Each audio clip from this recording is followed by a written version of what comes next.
जवाब दिया, महाराज मेरी सहेली ने मेरे साथ जुल्म ढाया है। महाराज ने पगड़ी उतारी, उधेड़ कर कुएं में लटका दिया।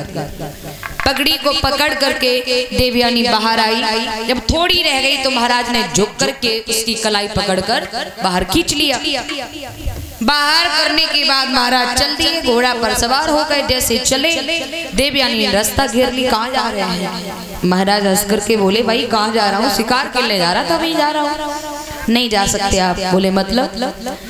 शायद महाराज आप बहुत बड़ी बात भूल रहे हैं। बोले क्या? शायद महाराज आपको हो सकता है मालूम न हो क्या कि आपने मेरी कवारी कलाई को पकड़ा है।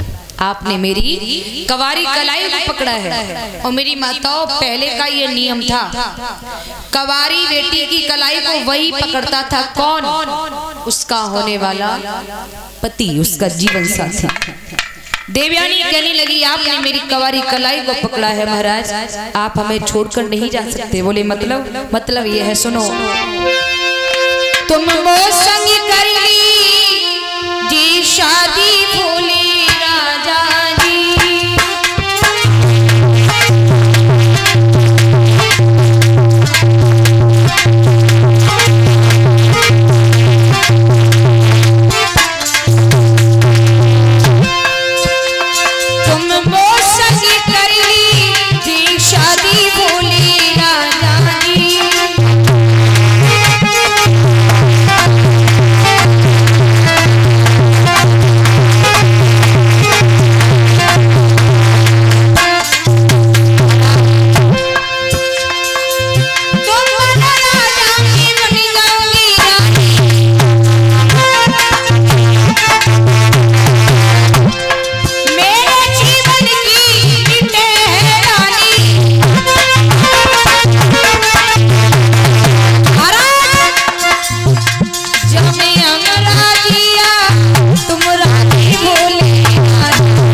जवाब दिया, महाराज आपने मेरी कवारी कलाई को थामा है, आप मेरे साथ शादी करी।